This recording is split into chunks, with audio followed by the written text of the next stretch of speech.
Following his recent meeting with the governor, social activist and advocate T.J. Abraham addressed the press about the notice he received from the government and criticized Chief Minister Siddaramaiah over the MUDA scam allegations.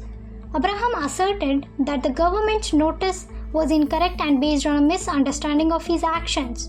He also accused Siddaramaiah of double standards, stating that the CM issued adverse statements instead of addressing the facts. Abraham has provided clarifications and additional documentation to the governor but has not yet received a second notice. He challenged the government to present any valid case against him, emphasizing that he stands by his statements and actions. The meeting was excellent.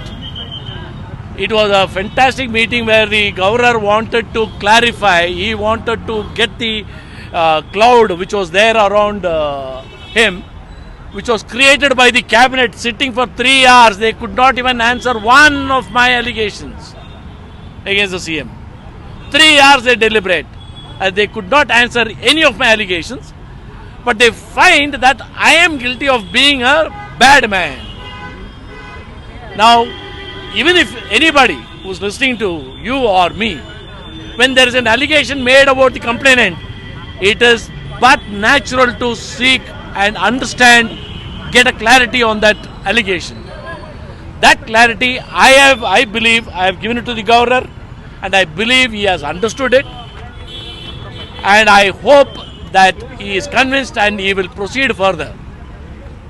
Yesterday you said that there is possibility that second show cause notice will be issued.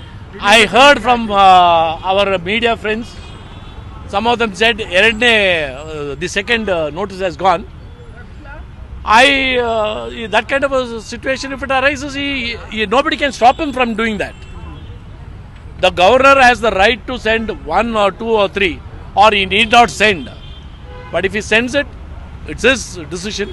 If my opinion, that's a fantastic one. Did governor give any clarity that by what time he would take a... No.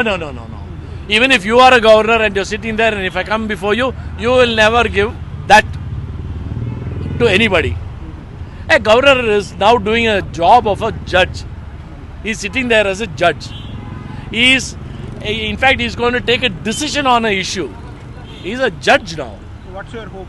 My hope is absolutely strong and nice, and I'm sure it's going to happen.